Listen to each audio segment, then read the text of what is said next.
adlaw kaninyong tanan nga nagpaminaw karon, ning tulumanon kini ang akong suliran. Ilabi na kaninyo Dr. Rene Obra o Attorney Elaine Bathan. Ingon man sa mga artista nga maghatag og kinabuhi ning akong suwat suliran. Tagualam ko ninyo sa pangan nga Rose, hingkod ang pangidaron. Usa ka single mom, itago na lang sabang akong address. Punto medikal kining akong suliran, kabahin kini sa nahitabo sa akong anak. Namang ko siya birth defects, aron ninyong hisabtan, sugdan ko dihang nahibaw anak ko nga mabdos ko, ingon ini ang mga panghita ko.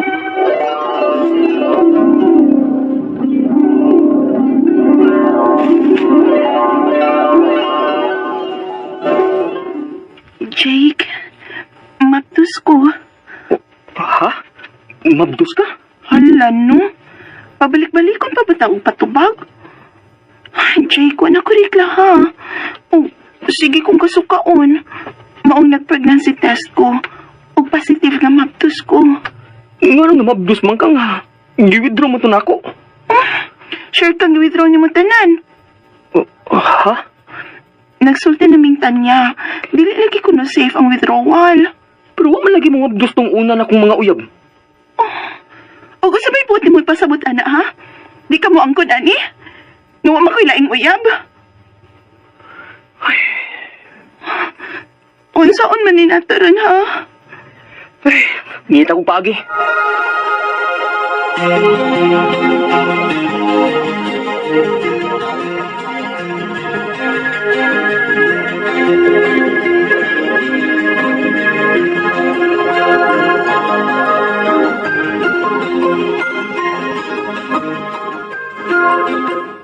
Oh, ina ni. Unsa man ni? Kataho ka ani? Basta im na. Unsa lagi ni? Kalain Kalubog bagtubig ani? Mura man ihi? Nilaga na nga panit sa kahoy. Ha? Pero unsa man? Rose, dili pa ta ready anong bataa. Nag-eskwil na pa ko. Unsay? Para pakuha na sa bata. Unsa? Ipakuha na to ning bataa? Ikaw, Jake, uy! Pagpili. Ipakuha na to ng bataa. O pakatao ko na nga maglisod-lisod ta. Kay dili pa ta andam. Ug natural. Kasabay niya ni sa itong mga ginikanan. Unsa may atong ibuhion niya, ana? Pero, Jake... Muinom ka, ana? O magbuwag ta? Jake...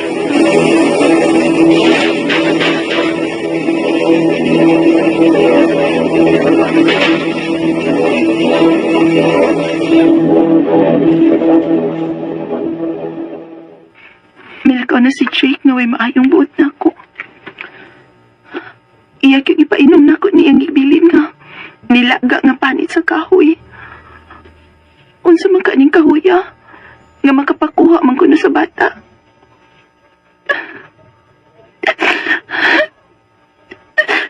Ginoo ko.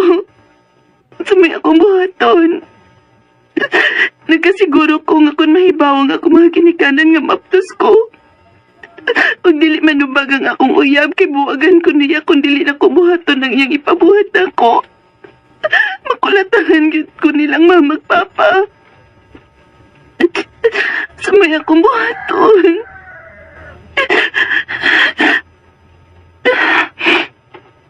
Unsa kay lamian nino? Bahala na. Suwayan ko lang og inom.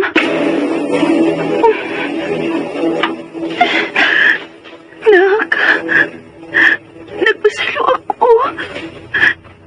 Pero dili pa ko andam manubag. Labaw pang dili pa andam ang imong amahan para nimo. Tingnan ko na.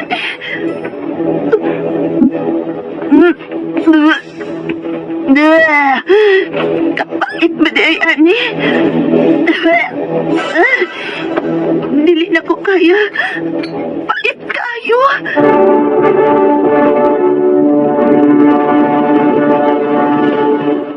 Magabuhay. Gipainom ko sa kong uyab og pait nga gikan ko nuto sa nilaga nga panit sa kahoy. Pait yun kay siya. Apan akong giantos kay lagi, mahadlok kong buwagan sa akong uyab, ug mahadlok sab kong mahibawan sa akong mga ginikanan, kaya namaptos ko nga way amahan. Apan, milabay ang mga buwan, wagit makuha ang akong anak. Unya. Ha? Gusto mo makuha? Lagi. Naganam na kadako ang akong tiyan. Og nagkamatikod na magani si mama nga nanambok ko nuko. Huwag yung tingalin ni mo imna nga akong ipainom ni mo. Ginom lagi. Giagwanta man gani na ako bisag pait kaayo. Unya nga nang huwag man na makuha. Ambot, uy. Dili siguro gusto ang bata. Ay, asulaan ni, uy. Rose, dili una rin nato isaba sa akong magginikanan, ha? Kaya paundangon yung kuhanin sa pag-eskwela. Unya sila si Papa ug Mama nako. Ikaw ang diskarte nila, uy. Rose, dili una ako pakita. Hipat niya unya ko sa imong magginikanan. Unya na ako pakita kung mahuman niya akong eskwela. Ingnan kag, di pa ko andam, anak.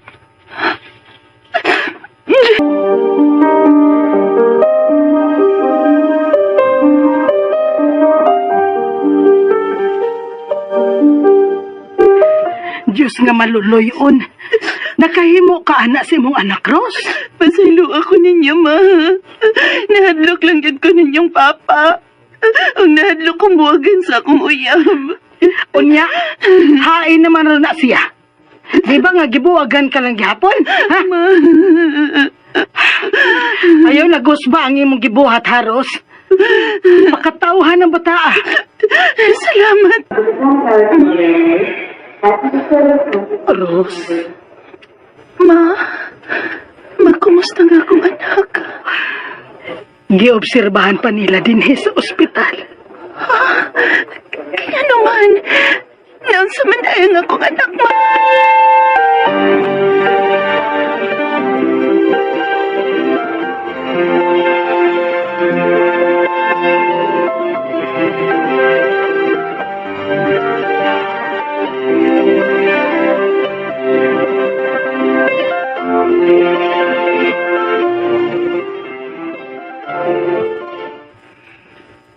Nakagawas na lang ta sa ospital.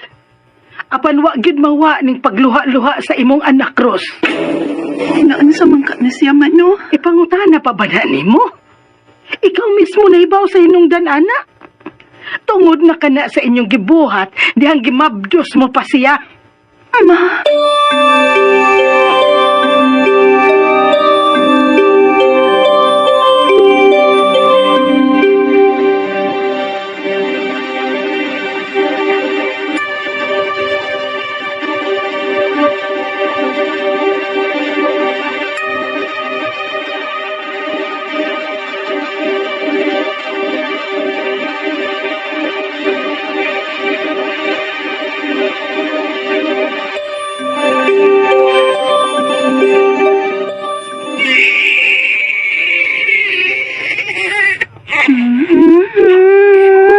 Nga naman ka na.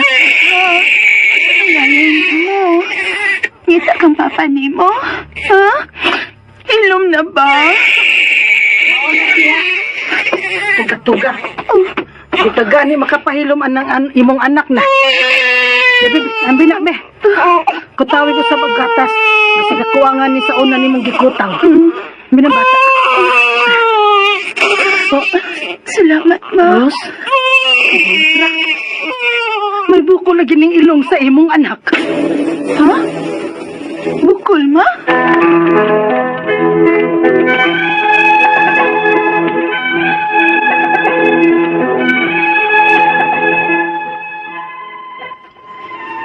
May bukol nga mitubo sa ilong sa akong anak.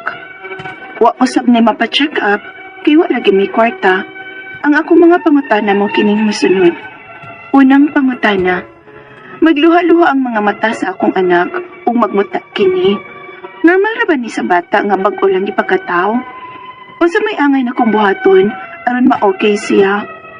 Ikaduhang pangutana, ang hinungdan pa nga may bukol nga nagtubo sa ilong sa akong anak, tungod sa giinom na kong pait nga nilaga nga panit sa kahoy, yang gisuwayan na mo siya sa pagpakuha? Ikatulong pangutana, dili pa normal ning bukol nga mitubo sa ilong sa akong anak? Posible bang magkadako sabni sa pagpanlapay sa mga tuig kung amo kining pasagdan? Ikaw ba't o katapusan? Kung delikado ni, asa man ko pwedeng muduol aron may makatabang sa kahimtang sa akong anak. Kay kabusra baya gid sad kaayo ni. Palihog, tabang yung tambagi ko.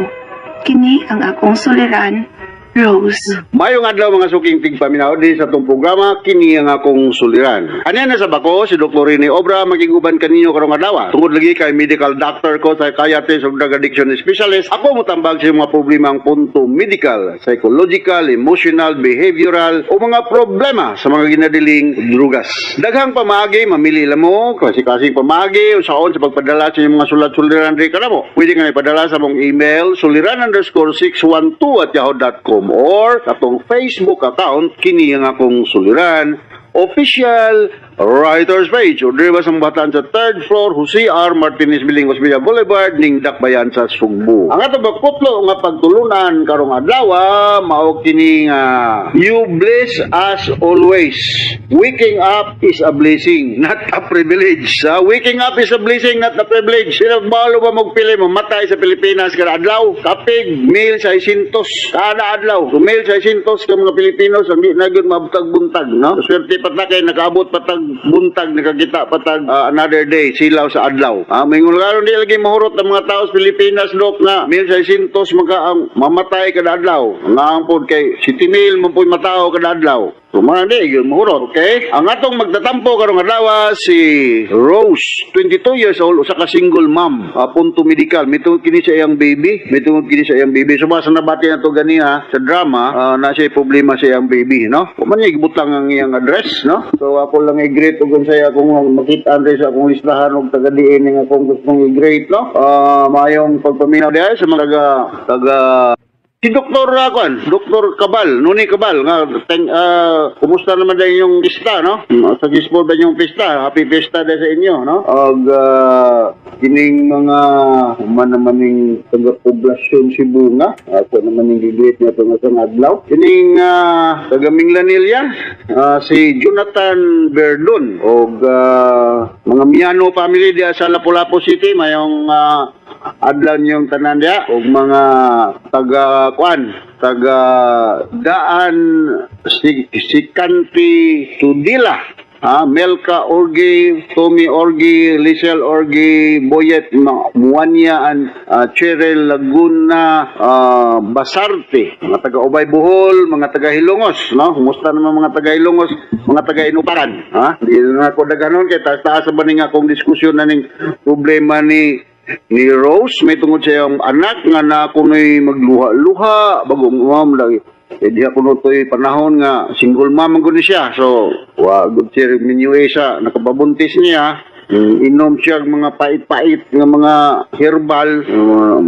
Murag attempted abortion yung nahitabo sa kang Rose nga anak mo tiguring wa niya gibutang ang iyang address o niya ngano kunong naapong kuno'y bleeding sa ilong o niya unsa kuno'y angay buhaton kay wa pa siya budget para kita og doktor, no? So wa man ni magibutang ang imong address sa Rose. So akong isugyot lang gyud nga kung mahimo lang as long as possible ipakita gyud ang imong anak og usa ka pediatrician, no? Kay kini magong mga istorya nga naay attempt to abort the baby, at sulayan pag-abort kay mao lagi si nabuntisan na wa pakaslan sa ginas mga inungdan mo resultan man ni siya sa mga congenital malformations, no? Daghan gyud kay mga kaso sa pediatric ward nga naay mga congenital malformation. Unsa may mga congenital malformation mahimong resulta sa mga attempted abortion, kining naay mga heart problem, ay mga problema sa ilang kamot, sa tiil, ay ilang ulo, usahay, ay gamay ra, dili ba siya well form, ay ma-depress nga bad party sa frontal, o dili siya, kung sa panday pa, di siya pantay ba, asymmetry ba, dili kay siya symmetrical, dili ba mayong pagka-kurba ang ulo, na part sa ilang sa sulod sa skull na expose, no? Muna yung mga worst ng mga mahitabo, no? So kanang magluwa-luwa ang mata sa imong anak Rose o sanas mga epekto sa mao lagi na toxic nga substance nga isulayan nimo pag-inom na tong diya pa siya suod sa imong hinawan. Dili lang kana ko basulon pag unsa man kay nahitabo naman ano, naa naman na siya. Ang ako lay kasugyot nimo nga as soon as possible imo ni siyang dalhon sa usa ka pediatrician. Mayon ka wala kay budget, awa man nimo gibutang imong address, pero naa mo gud tay mga government hospital all over the Philippines, no? Natay mga pediatrician nga well trained na sila pagtan-aw sa imong baby unsa may mahimong hinungdan, no? Kay rather sa hinungdan nga nung magluha-luha man ay problema sa ilong, wa nagay ko kay magsige ko hisgot diri ko sa may itambal wa magani pagpakita. Ang ako kining ako lang maning kamot lang ko maghatag og opinion unsa may angang buhaton. So naay mga mga bata ang matao nga may problema sa mata, way mata gali nang uban usay dili well develop ang mata. No, natay mga term na microphthalmia, no? Anophthalmia. Ay mga term sana, no? So mga estudyante na minuto karon, naapoy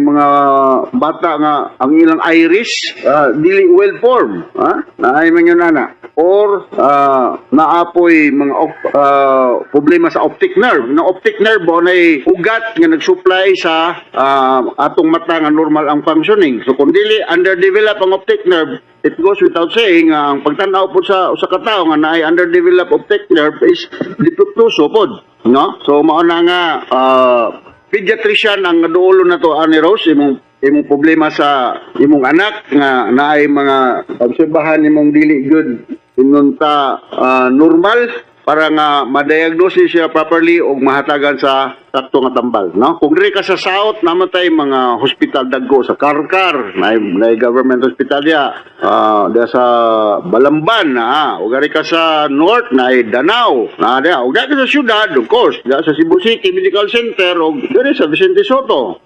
Di man siguro magkinanglan nagdakpo ang budget kay government hospital man na, no? Ang imong himon is muduol ka sa pinakaduol nga barangay health center diya sa inyo. Sa inyong barangay, muduol ka. Nga ma'am, sir, gi-refer kong Dr.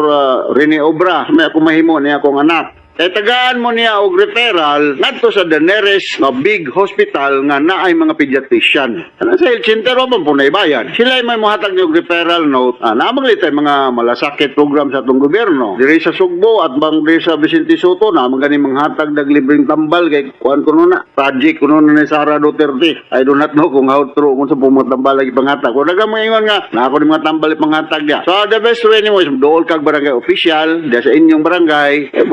Barangay captain dola. Istorya nila lang may istorya lang sa barangay captain may tungkol sa eleksyon. Ano nga problema makatabang na.